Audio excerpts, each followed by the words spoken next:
సంగారెడ్డి జిల్లా నారాయణఖేడ్లో విజిలెన్స్ దాడులు, అక్రమ రేషన్ బియ్యం పట్టివేత. నారాయణఖేడ్ పట్టణంలోని ఏఎస్ నగర్ ప్రాంతంలో విజిలెన్స్ అధికారులు అక్రమంగా నిల్వ చేసిన రేషన్ బియ్యంపై దాడులు నిర్వహించారు. ఓ గోదాములో నిల్వ ఉంచిన సుమారు 60 బస్తాలు రేషన్ బియ్యం అధికారులు స్వాధీనం చేసుకున్నారు. ఇదే సమయంలో రేషన్ బియ్యం రవాణాలో ఉపయోగించిన 5 ఎక్సెల్ వాహనాలు, ఒక బైకును కూడా విజిలెన్స్ అధికారులు సీజ్ చేశారు.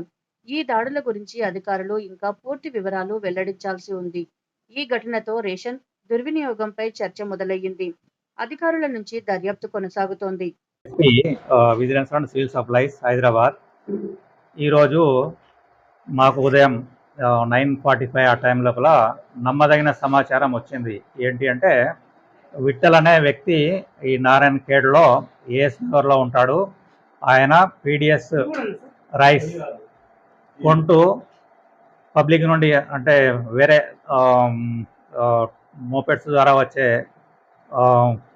విలేజ్ల నుండి తీసుకొచ్చే వాళ్ళ దగ్గర నుండి కొని అధిక రేటుకు బ్లాక్ మార్కెట్లో అమ్ముతున్నాడు అనే సమాచారం మీద మేము ఈరోజు ఏఎస్ నగర్లో ఉన్న తన యొక్క షాపు పైన వచ్చి రైడ్ చేశాము. అతన్ని పట్టుకొని విచారించగా అతని షాపు వెనక ఉన్న ఈ చిన్న షటర్ ఓపెన్ చేసి చూపించాడు. అతను విచారించగా ఏం చెప్పినాడంటే, అతను ఒప్పుకున్నాడు. ఏంటంటే నేను పీడిఎస్ రైస్ కొంటూ అధిక రేటుకు అమ్ముతున్నాను అని చెప్పేసి అతను ఒప్పుకున్నాడు. తర్వాత అతను చూపించిన ఈ ప్రెమిసెస్, ఈ షటర్ ఓపెన్ చేసి చూడగా దానిలో పీడిఎస్ బియ్యం సుమారుగా 37 బస్తాల సన్న బియ్యం, అట్లాగే 6 బస్తాల దొడ్డు బియ్యం ఉన్నాయి. అలాగే కొన్ని వెహికల్స్, 2 వీలర్స్ మీద కూడా ఇక్కడ బియ్యం తీసుకొని వచ్చి అక్కడ ఈ షాపు ముందర పార్క్ చేయబడి ఉన్నాయి. అవి నియర్లీ సుమారుగా 17 బస్తాలు ఉన్నాయి. ఓవరాల్గా మేము ఇంకా క్వాంటిటీ వే చేయాలి.